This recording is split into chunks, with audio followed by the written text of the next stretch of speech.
Hey traders, Raghee here, and in this premium video I'm going to hone in on two things that have really been the cornerstone of 30 years of finding a way to do this day in and day out and be able to keep doing this. And it's really being quite strict about following certain rules.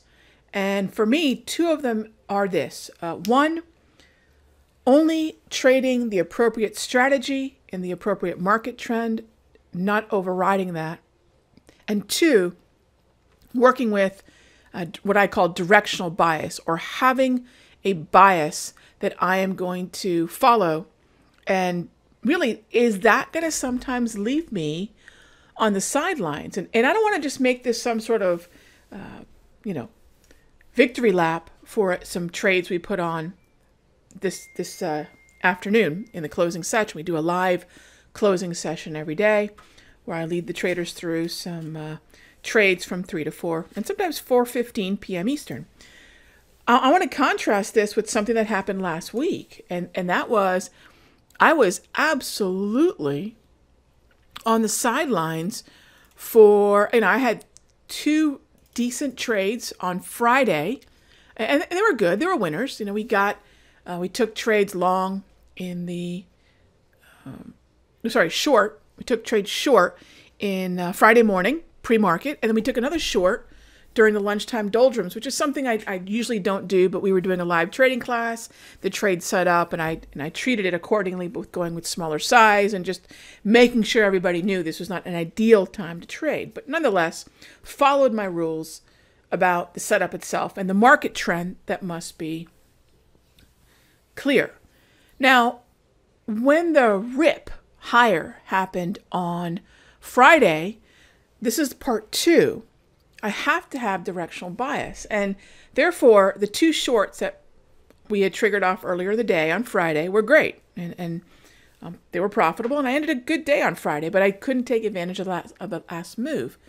And then today, the trader said, well, which way are we going to trade? And I said, well, as much as I could not trade to the long side on Friday, I cannot trade to the short side today. And that's the directional bias that I get from the 60 and the 5. And there are times it's going to leave me on the sidelines. I'm that strict about what I am and am not allowed to do.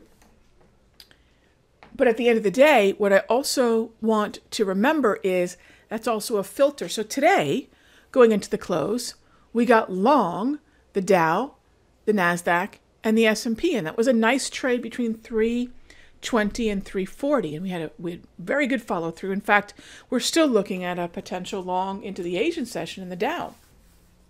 And I'll talk more about that setup in the premium video. But we had a very nice rally that we took advantage of between basically, going into that 3 to 4 o'clock zone. So, basically back in here. So that's 3 to about 340, and that's what we had a chance to take advantage of in the ES, NQ, and YM. Because I have anchored a directional bias, and that came from 5 and 30-minute time frames in each one of those.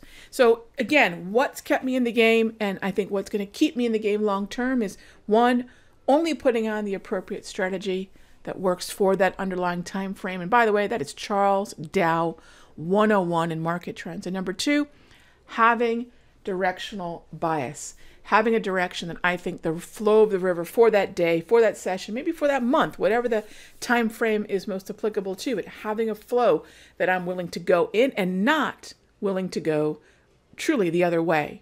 So I'll have a directional bias, which is designed to keep me on the sidelines if I'm going to think about swimming upstream. So that's another aspect to it. And I think I have to add to this. If you're a momentum trader, that's a different conversation. But I think what a lot of traders saw in the closing session today is how we can take advantage of pullbacks in the trend. Can you even buy the dip on a tick chart, on a 1-minute chart, on a 3-minute chart? That's exactly what we did today. So BTFD isn't just something for investors and daily time frame and longer term traders. It's something that I deploy as a day trader every single day. I'll see you in the next update.